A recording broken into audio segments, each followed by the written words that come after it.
Now this was never the plan. At no point did we think we'd ever be building our very own E36 completely out of carbon. And to really understand how all of this happened, we have to go way back to the beginning. So you see, we have had zero experience making carbon parts. It all changed when we figured, hey, we're gonna make our very own dashboard piece in carbon, just to give it a try, see how it is to make carbon parts. Now, our newfound carbon skills proved quite useful. You see, we've gotten our hands on a set of original Super Touring fenders straight off the original car. Now, these are too expensive, too rare, too irreplaceable to race with. So we figured, why not make those in carbon? And we might have not succeeded in the first or second or third try, but in the end we succeeded and we made our own set of carbon fenders. Now this proved useful because we figured, hey, if we can make fenders, what's stopping us from making anything else? And so we did. We made our very own set of carbon doors. And that is an entire adventure in itself, but we only made the front doors. And if you've paid any attention, you'll see we got 2 more doors to make. So this episode, we're gonna be making another set of rear doors. This time, even lighter than the previous ones, full functionality, just about anything you can imagine, they have to fit perfectly. Not only are we gonna make the rear doors, we're gonna continue making more carbon chassis parts because the car at this stage is nearing completion. And once we've ticked off all the other boxes, there's one massive thing we're still gonna make in carbon. All right, so after disassembling the doors, this is what we're left with. So the objective is quite simple. We're gonna make the world's lightest E36 doors. And while we're at it, we're gonna retain all the original functions because anyone can make a floppy, sloppy piece of door, but we're gonna do it the right way. We wanna have a perfect fitment, all the original functions, and we wanna be able to just open and close the windows, which sounds much simpler than it really is. Now the unfortunate thing about making carbon doors is that when you do it on a 4-door, you're gonna have to make 4 carbon doors, which doesn't sound so bad until you realize each door requires 2 molds, maybe even more, we don't know. But don't you worry, we're not gonna cut this up in 15 little episodes. By the end of this episode, we're gonna have our very own carbon, super lightweight, probably pretty looking carbon door.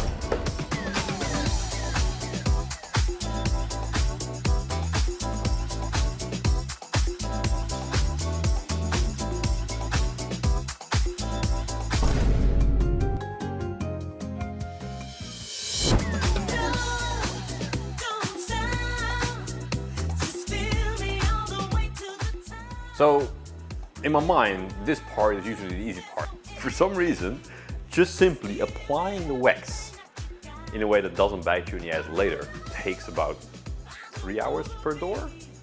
And then there's making the flanges, then there's diddling around with trying to get into all the nooks and crannies with your hands. So, with that piece of torture out of the way, we're pretty much done with the rear doors as far as I can see. So we're just gonna slap on some gel coats, do the entire mold making thingy, and just get on with it because it's been long enough.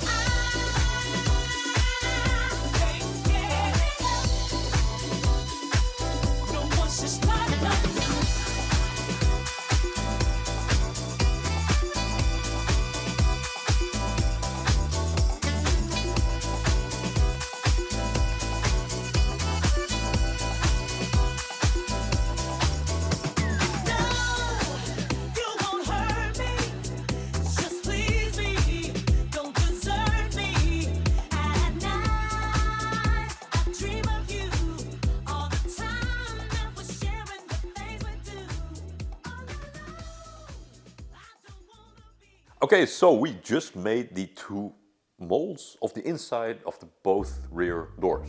Now, what we've previously done is simply remove the mold and then just start over on the other side of the door because we need both halves. Except we found out through making the front doors that it's actually much easier to make a solid mold of both halves, meaning you have both inside and outside piece that lock together, because that in theory should give us the exact shape the door needs to be, meaning once we made the carbon parts we can just simply put them in both halves of the mold, interlock the mold, and then we should have the perfect fitment. So we're just gonna go on with these two, flip them around, do the outer skin mold thing, and then we'll have some carbon doors just like that. Just the mold. Helemaal vergeten, we moeten ook al die lijnmesten gaan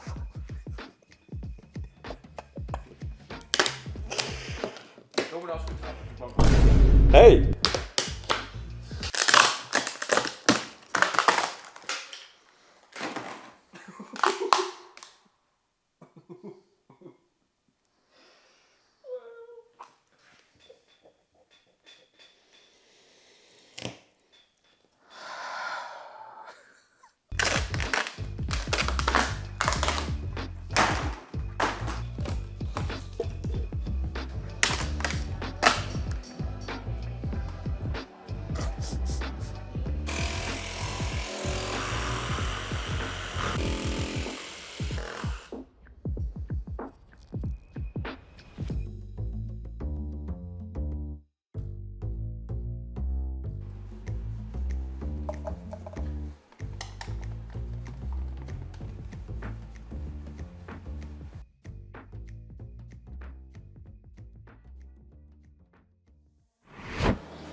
Heb je niet vorige keer een uur bezig geweest?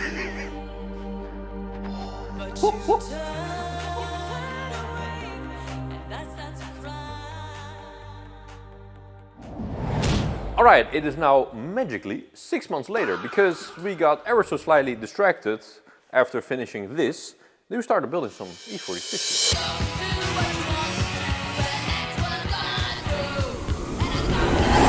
Which took up a lot more time than we thought. So the last time we touched these molds is actually in fact 5 or 6 months ago. And the reason we quit at the time was because we had to do this little job called cleaning and prepping the mold, which you don't actually plan for, because it's just it'll just be done in a few minutes, and in reality it's always a few hours, so we don't actually plan for that. But now that the E46s they're not done, that phase is done, the initial phase is done, you know, the honeymoon phase, we can go back to building some carbon doors. Alright, so this is what it looks like after we're done removing wax and grime off of the mold. In contrary to what we usually do, we're actually gonna start with the more difficult one. The danger of doing this one first, yeah, is you get to see what the door looks like on the car. You take it out of the mold, you keep it in front of the car, and voila, instant gratification. We want to prevent that from happening, so we're gonna start with the more difficult one, and then we're gonna move on to the easy one, which honestly, the last time we did this should only take about 2 hours. This one, however, quite a lot more, especially if you drive yourself into a corner, quite literally, with a carbon weave that won't exactly listen to how you want to have it, and you refuse to make a cut to make it easier. We'll see how it goes this time. Now, we've already prepped the molds with a special chemical release agent, because if you weren't to do that and instead just simply go straight for an infusion, the epoxy would actually bond to the mold itself, which you can imagine is counterproductive. So we've already done that, which is a tedious, time-consuming job, because you have to do 6 layers, wait a half an hour in between, and then lots and lots of waiting. So we've already went ahead and done that. All right, so we're gonna start laying up the inside part first, and we're gonna try a little different approach. We're gonna use thinner materials, a lighter gray texture weave that is, in the end, a lot less thick and should require less epoxy. And all that actually means is we will hopefully end up with much lighter parts. I mean, there's only one way to find out. Now the first thing we're gonna do is apply this tape, because this tape is what we're gonna be using to seal off the back later on. You wanna do this now while the mold is still clean, because carbon fiber dust and particles will get absolutely everywhere. And that might end up beneath one of the tapes, causing a leak in the bag, which I can assure you is really, really unpleasant.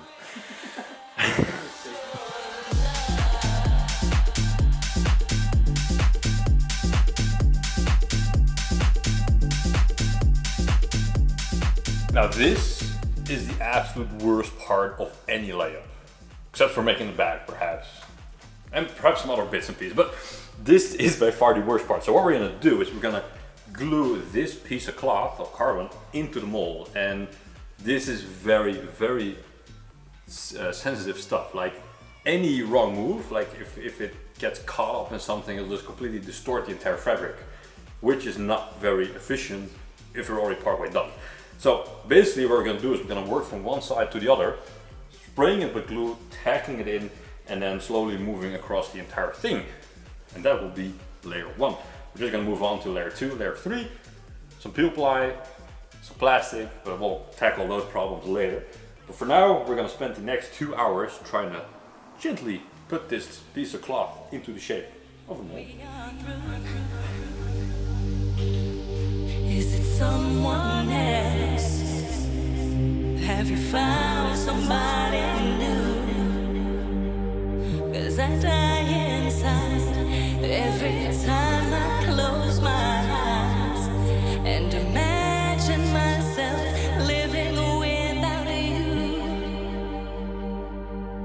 But you don't. Alright, so we got 3 layers of carbon in the mold right now. This is gonna be the entire structure of the mold. The rest of the things we're applying are one-time use only, meaning we're just gonna use it for layup, including this cloth. Because the reason we're applying this cloth is once we start laying down all the things we need, like the hoses and the plastic, you don't want that bonding to the actual carbon.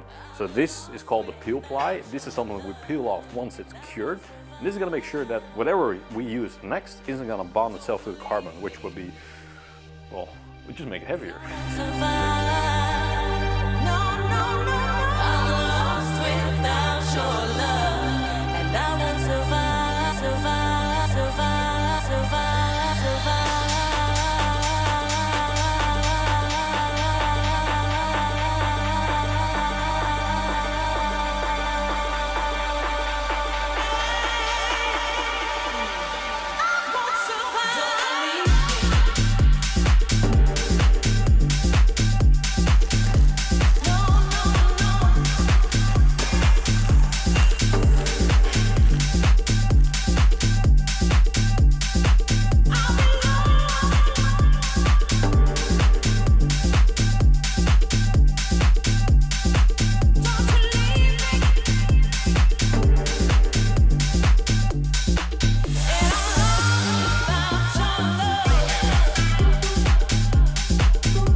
That went pretty smoothly. Aside from the fact that we had a small leak.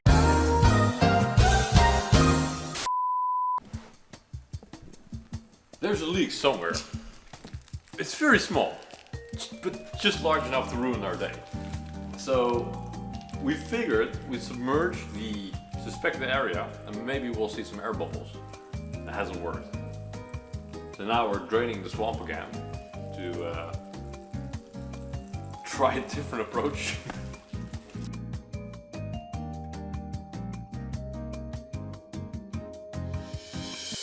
Okay, it's the next, well, 3 days later, but we waited a little longer because we weren't quite ready to acknowledge if we had to do it all over again. Because you see, just after we started the infusion, we noticed a small leak in our boat, which we tried patching by plugging our fingers into the dam, and we were somehow successful in containing the problem, and I'm feeling pretty positive. We have had worse infusions, which resulted in just fine products, but we won't really know how badly we effed this up until we take it out of the mold. So place your bets in my favor, please, because I really don't want to do this layup again.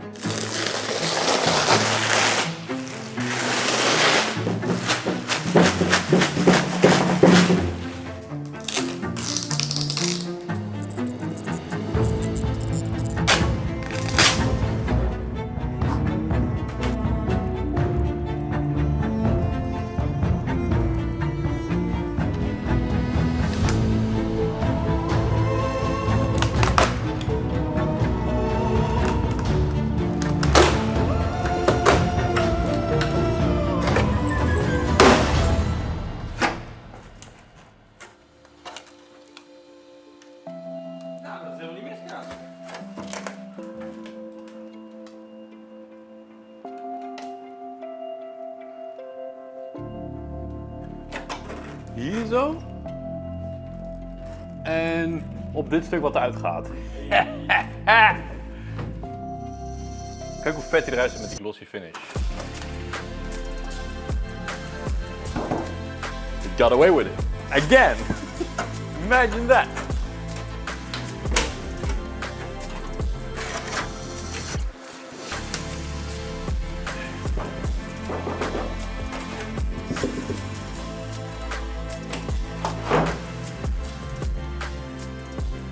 Uno, Doro.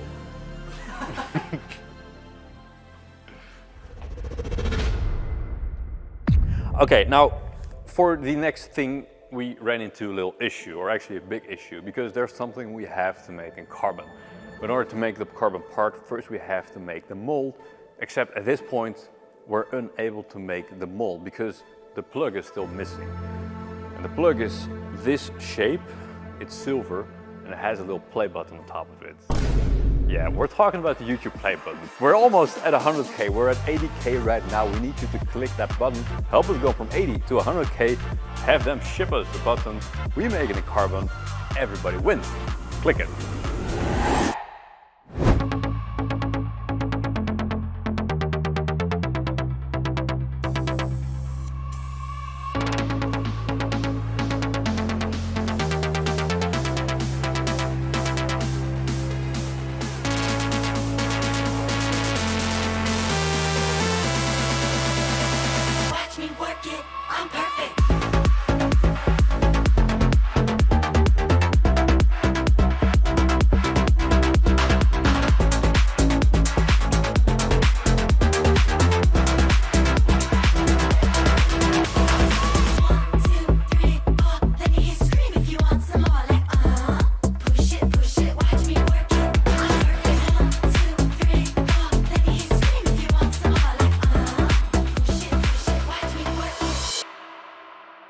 Alright, so we just finished the layup of the outside skin, which, you know, we think only takes 2 hours, but in reality, it's always more like 4. But we managed to get it done, not before struggling quite a bit with the vacuum levels, because either we have a leak or I'm going slowly insane.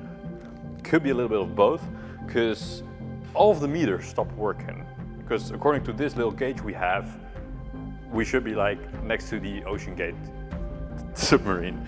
But we think it's fine. We think it's just fine. So we figured, just like the inside skin, we're just gonna send it and hope for the best. Because in theory, the vacuum should be really deep and really stable. We don't have either of those. But we have what I like to call good enough. So we're just gonna send it, see if any air bubbles pop up, we'll be able to fix it on the fly. And then once this is done, we should have the worst possible way you can make carbon parts as a learning experience.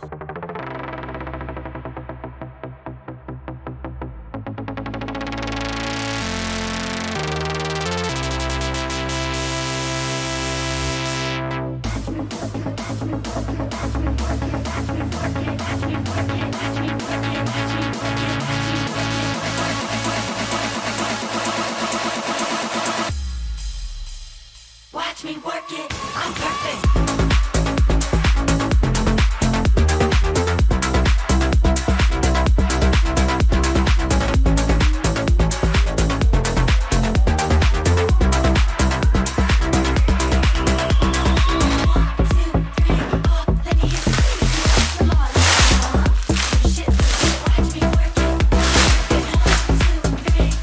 Let me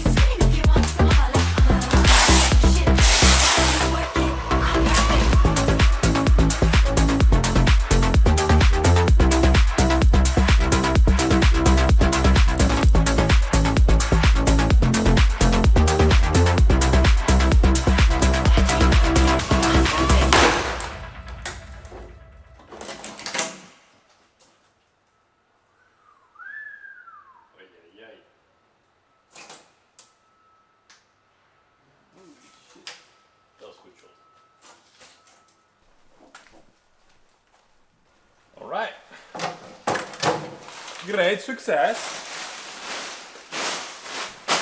Now the challenge is not to hold it up against the car. No, we're trim it first. Ready?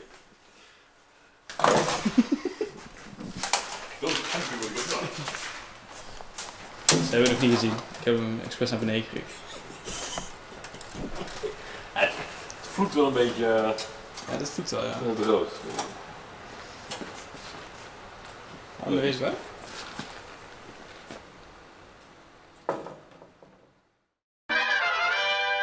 Alright, so with the two parts done, we first gotta focus on the old door because right now we just have the inner skin and the outer skin, and the magic is finding out how we're gonna turn that into a door. In order to do that, we're gonna have to sacrifice this one. You see, there's a bunch more stuff inside of this that has been spot welded in from the factory. They all allow us to retain the windows and a bunch of other crap, but we have no idea how that works. So we're gonna cut it out as neatly as we can, dissect the original door, and then see what other brackets are inside of this. And then we're not gonna use any of these parts. You see, we figured we're gonna try and make the lightest possible rear door. That means no original steel parts from this structure.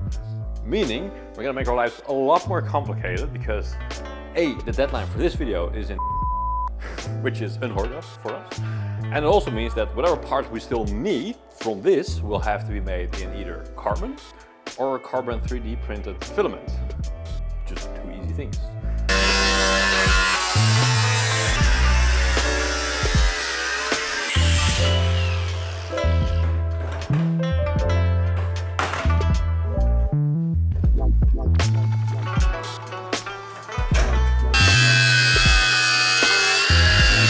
Alright, so we've encountered quite a bit of a problem because this right here is the outer skin, then right here we have the inner skin, but there's an extra piece of sheet metal here bracing the outside against the inside.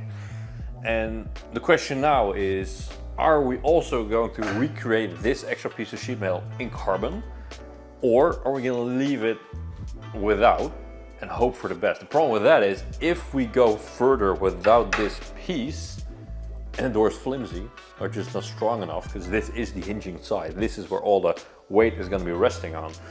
So the problem now is deciding if we're gonna make that as well, which is an extra escalation, or if we're gonna keep it outside of the scope of the door.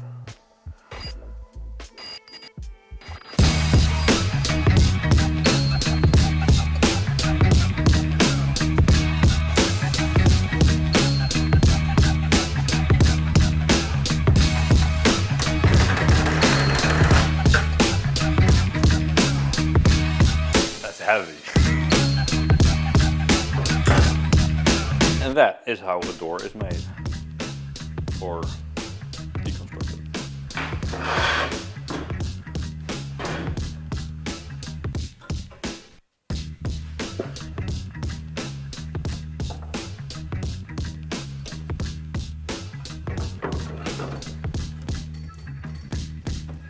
I mean, it does fit like a glove.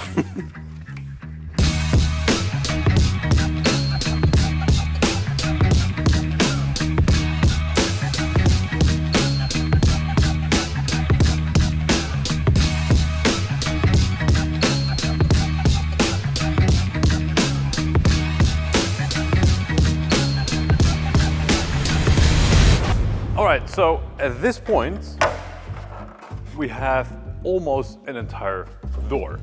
We have the outside, we have the inside, and now it's just a matter of making these two parts into an actual door, which is a lot more tricky than just gluing these two pieces together. And although they fit onto each other quite decently, it almost looks like a real door. There's a lot more to it, unfortunately. So, what we have here is the inside of the door, which is arguably the most important thing. In this, it houses the window regulator, the lock mechanism, a bunch of crap that we still need. Now, when we were opening up the old door, we found some parts that could really benefit the project. This middle part right here, which is extra bracing on the hinge side of the door to really make it stronger, and some additional bracing. Now, as you've noticed, we couldn't help ourselves and decided it needs to be lighter, because this was actually an entire 1.3 kilos combined, which compared to this is just 300 grams. So that's an entire kilo saved and a weekend gone.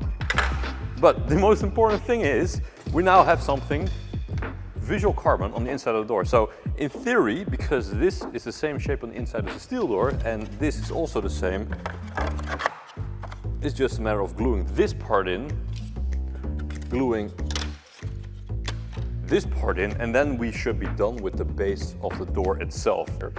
Now, the thing we're gonna do next is first we're gonna glue these two parts in because we know for a fact that's gonna work in one way or another. And then we'll probably just mock up some of the things and try to see if we can glue them together.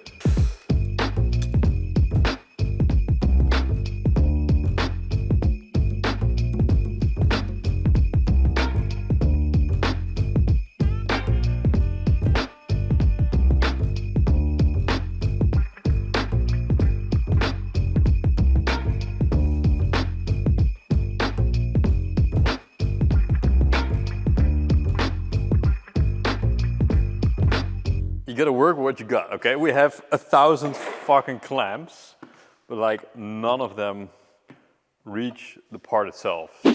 All right, with this part now also glued on, it's already starting to feel a lot stronger. And the reason for putting this part in is also because, as you've seen with the original door, you have the sliding window and you have a fixed window.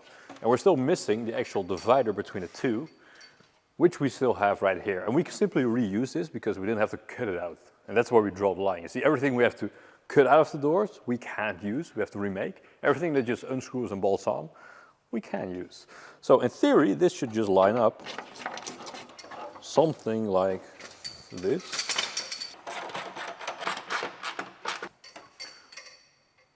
This should do the trick.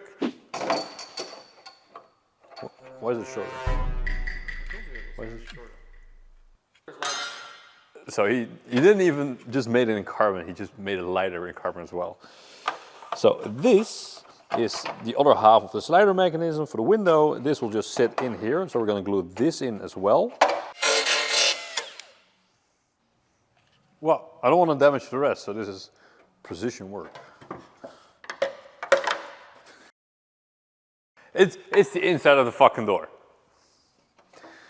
It's not as if this... You think, it's not as if this was been clear coated, even bother painting it. It's like half painted, just like your car.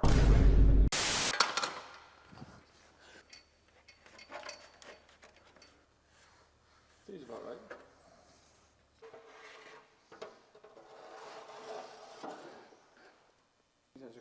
I mean, we didn't make any catastrophic mistakes yet.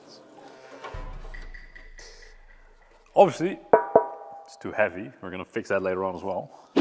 Now, one of the things we've been struggling with the most on making these doors is not exactly the carbon itself. You see, the original doors are actually made out of many more pieces of steel. And those pieces aren't just the outer and inner skin. For example, if we were to look at a cutout of the original door right here, we don't just have the outer skin and the inner skin, but there's more inner bracing. And that is the part we need. If we just have the inner and outer skin, it's not connected anywhere in the middle.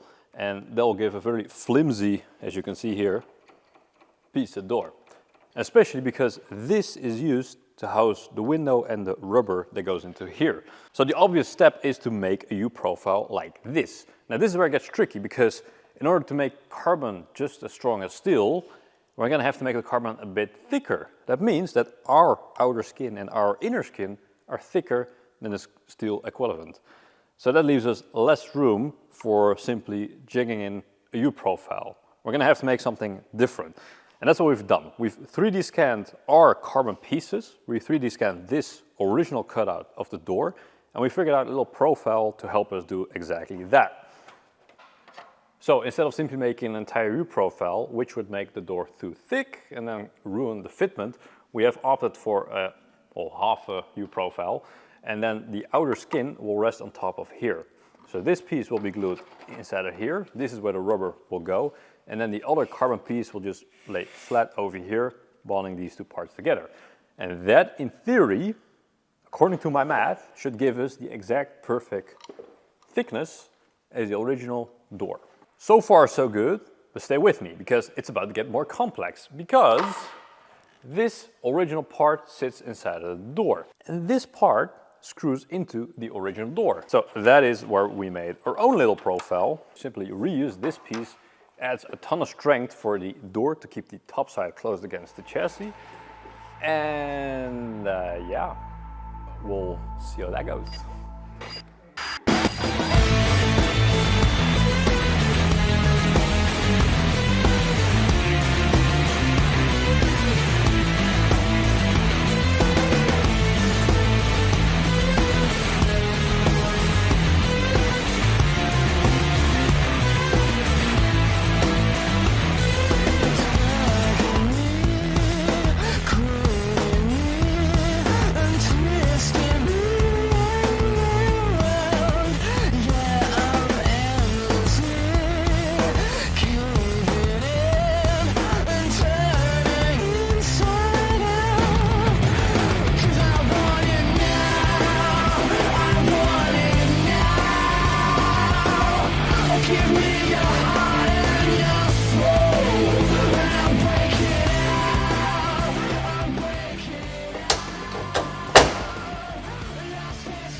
That looks insane.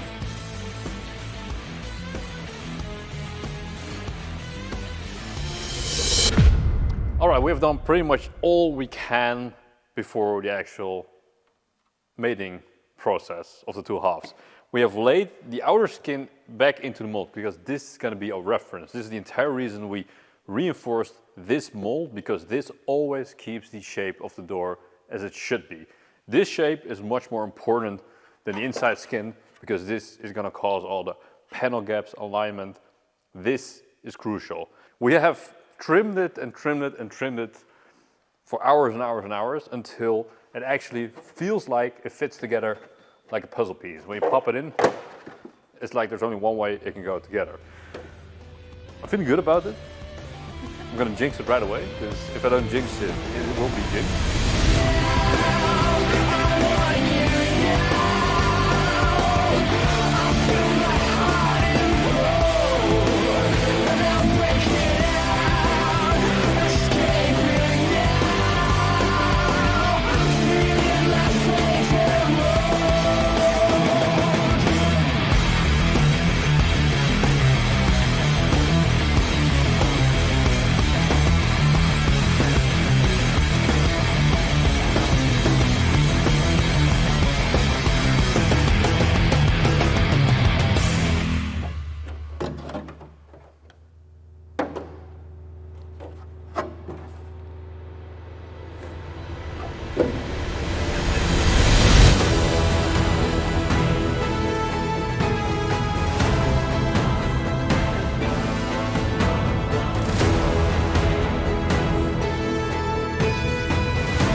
So the patient goes onto the operating table, but not before we actually weigh it, because that's kind of the point of this entire ordeal of making carbon doors, you know.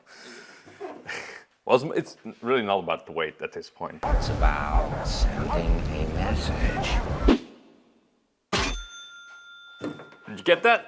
3.5 kilos for this entire door with, mind you, 2 hinges right here. And that's already where the escalation starts, because we've mounted these because before we glued the 2 parts together, we had to improvise or put in some threads, because once these 2 halves go together, there's no way ever again to put those in. They have to be done in production.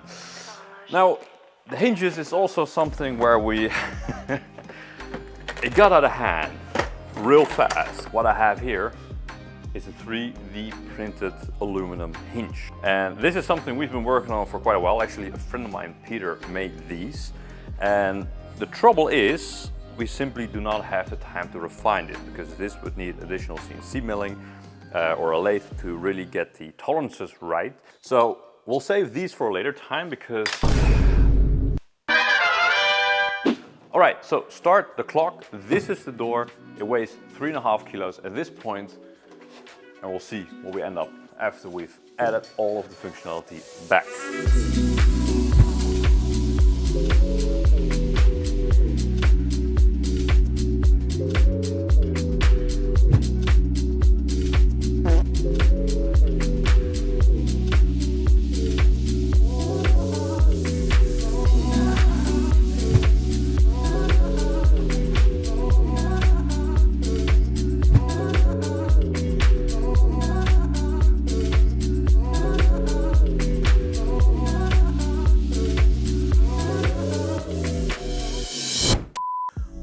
Quick little intermission. As I'm editing this episode, the day before it's supposed to be live, I just realized we haven't even shown you guys we made a carbon trunk. And this is important because for the next project, of which you'll see more at the end of this episode, we do need a trunk. And it'll make sense when you see it, but the trunk is essential for this next part.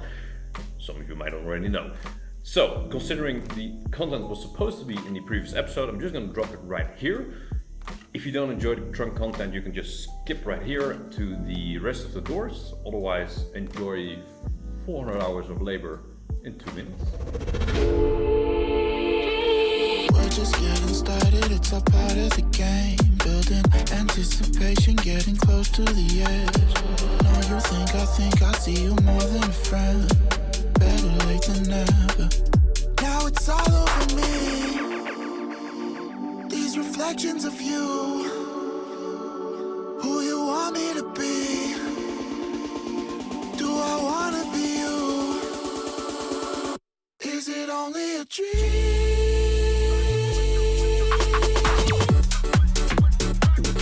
Is it only a dream?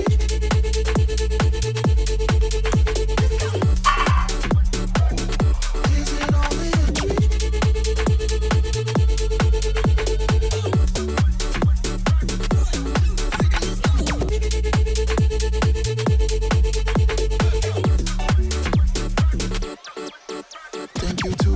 To understand, just like the back of my hand, I can read you front to back. I could tell you want it bad, like it when you want attack. Come on over, make me mad.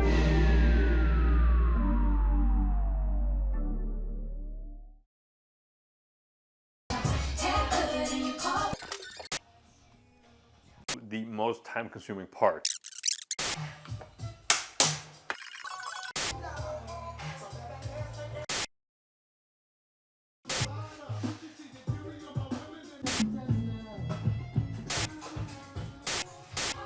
Yeah.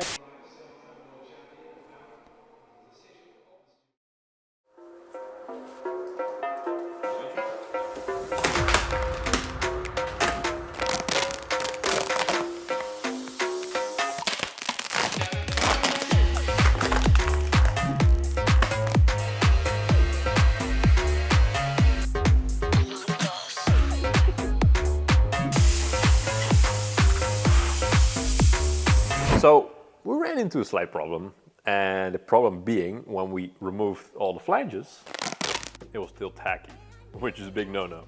And we kind of started panicking because it has never happened before that the gel coat after 4 or 5 days of curing was still tacky. It shouldn't happen.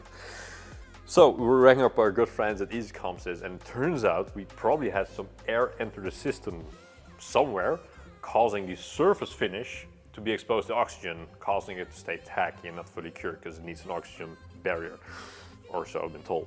So we sanded everything back down because it was just the gel coat itself, it was just the top layer of it being tacky. So we scruffed away the top layer and we should be good now.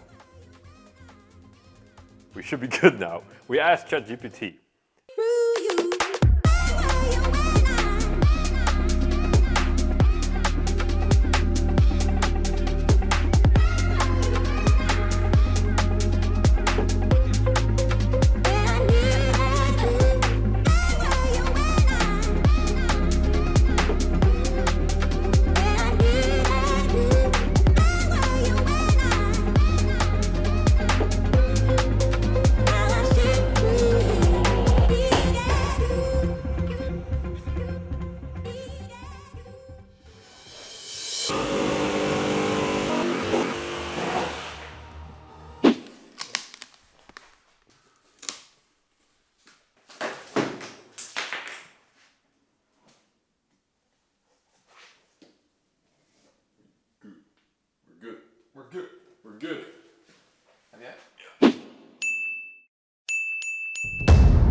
Okay, so we spent, I think, close to 2 hours trying to pry it loose. Obviously, the top side just popped right off.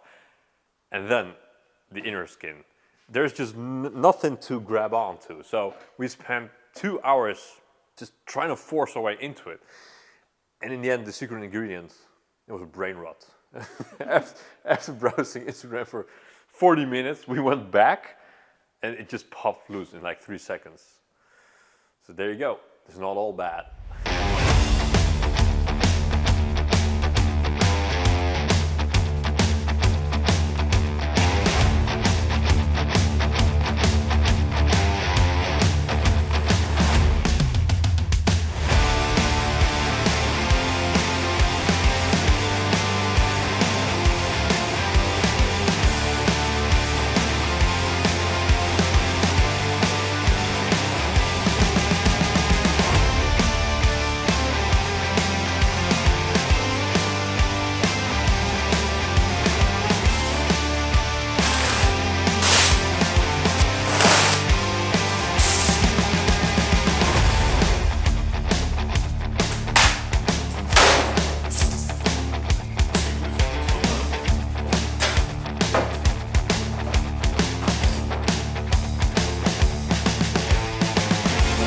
Do it again.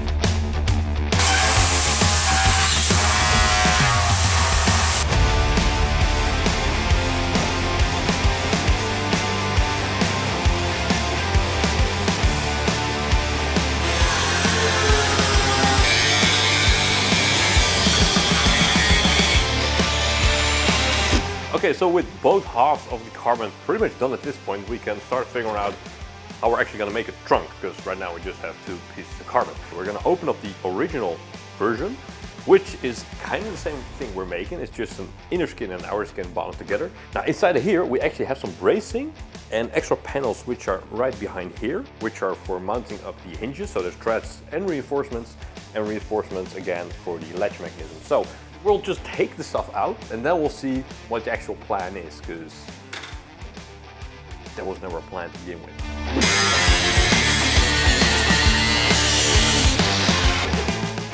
I mean, I'm not quite sure, but it's like mining for gold. You just grab a bunch of stuff you think contains value, and then you start working back from that.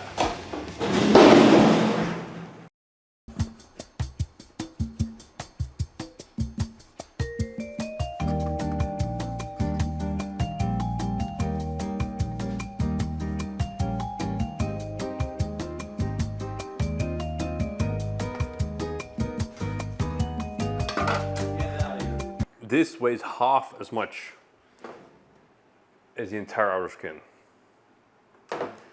And that is my defense for making this.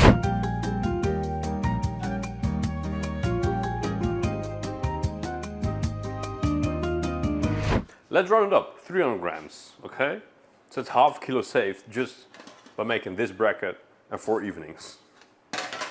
But then again, just have a look at how sexy this looks. No one's ever gonna see it again, but it does look good.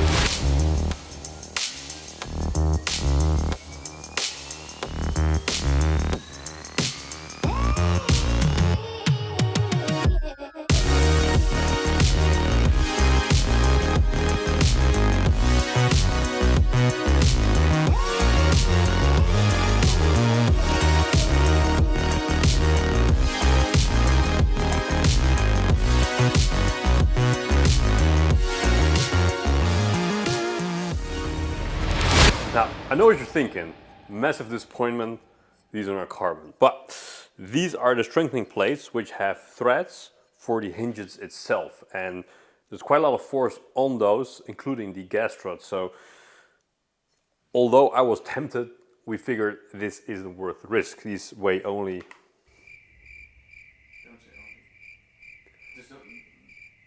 Let's not measure them, actually. They weigh only a little bit. So we figured we'll use these instead. It was a success in the hood itself, so we'll just do the same thing here. We'll simply glue these to the inner side. When you mount the hinge, the garment itself is sandwiched between the steel plate and the hinge, making a very sturdy connection.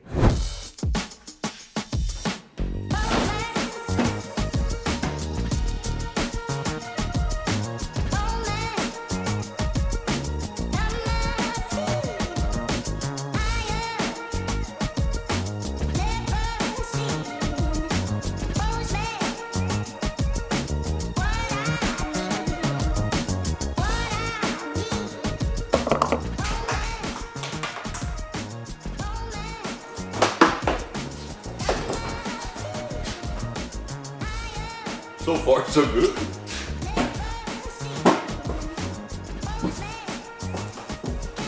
I mean,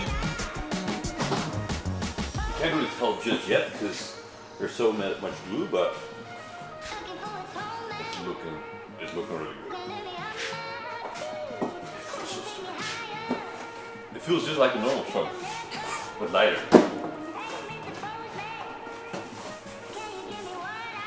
No, Alright, let me preface this by saying I'm not a painter in the slightest.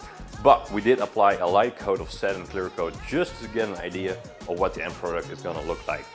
Just like the rest of the panels, we haven't really finished it or sealed it up because we want to do that as a last step. So instead of doing all the panels individually and risk getting some sort of difference, either in skill or in whatever reason, we just decided we're gonna leave all of that for last. But I just wanted to quickly give it a shot, see what it looks like with a layer of paint on it. And I gotta say, even though we did pretty much no prep, it turned out pretty fantastic.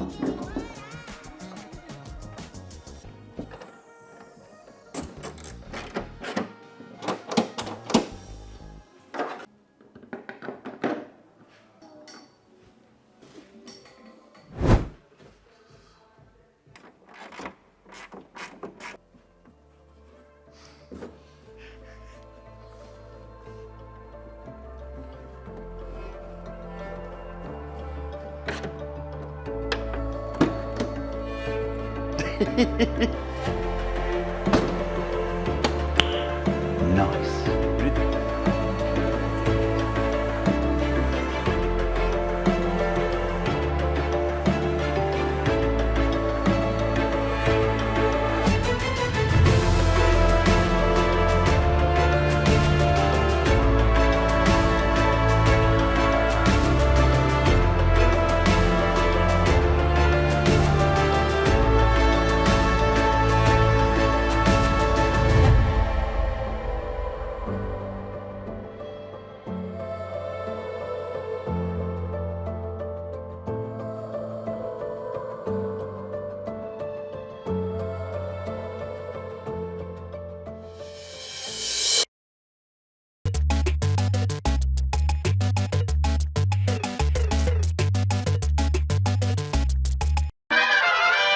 Alright, I have gone and saved you guys the last 2 weeks of dealing around with the doors because it is not just a question of assembling them.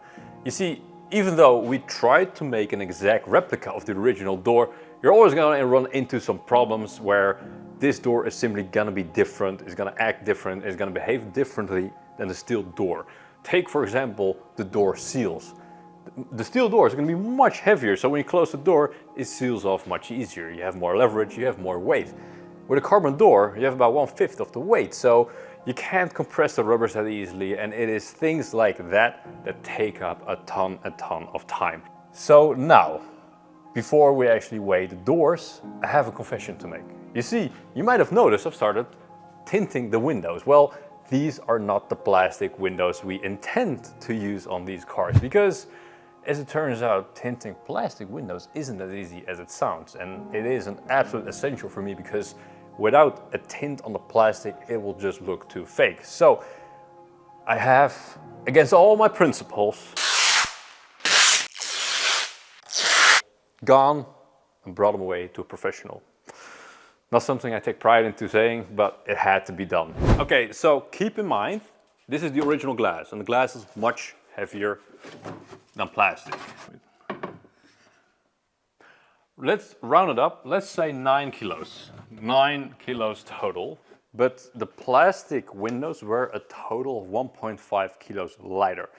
So that means that this door with the new windows is gonna round off at 7.5 kilos. That is, mind you, for a complete functioning door with the locking mechanism, the hinges, everything. So 7.5 kilos. I think we started at 27, 28, something like that. So that is another 20 kilos saved off the door. Let's actually see, because I know how it fits on the car, but I want to show you guys how it sits and fits on the car.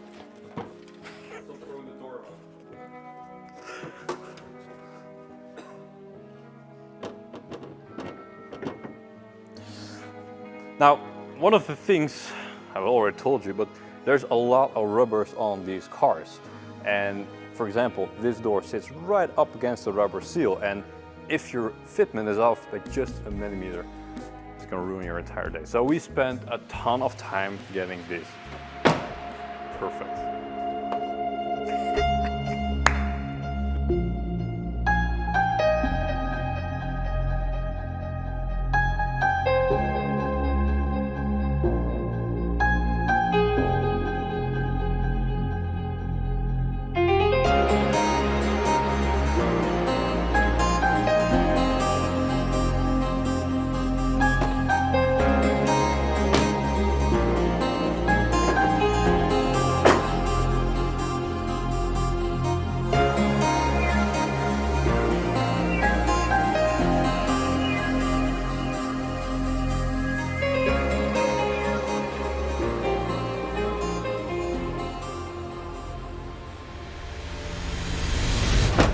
All right, now that the doors are in, there is a very shitty little job that's coming up in just a few seconds, which is going to be undoing a lot of progress we've just made, but we'll get to that in a second, because right now I just want to enjoy how well this door fits, because doing this to me is very special, because the first time we actually fitted the door, you know, going into the process of trying to make it fit, it was an absolute nightmare. We had to close the door with 2 hands, forcing it so badly we were afraid we were going to crack the carbon. And at one point we got it to close, but without half of the rubbers in the car. And it took days and days and days of fiddling around with the rubber seals, because everything on this car is not designed to be light. You know, the locking mechanism, the hinges, the rubber seals, it's meant to have some leverage. You know, a steel door bears a lot more weight. It doesn't flex as easily as carbon does, especially not this light. And that way, it's much easier to compress the rubbers. But in the end, we managed to get it to work just fine. But this took days and days of very boring content, which we'll not bore you guys with. So now for that very shitty thing we have to do, well, you've actually already seen it. I haven't, you have. And it is called the thumbnail.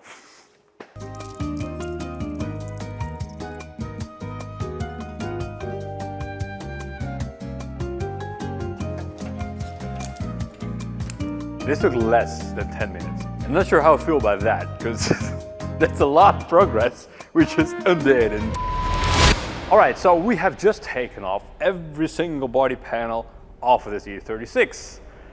Well, maybe not everything.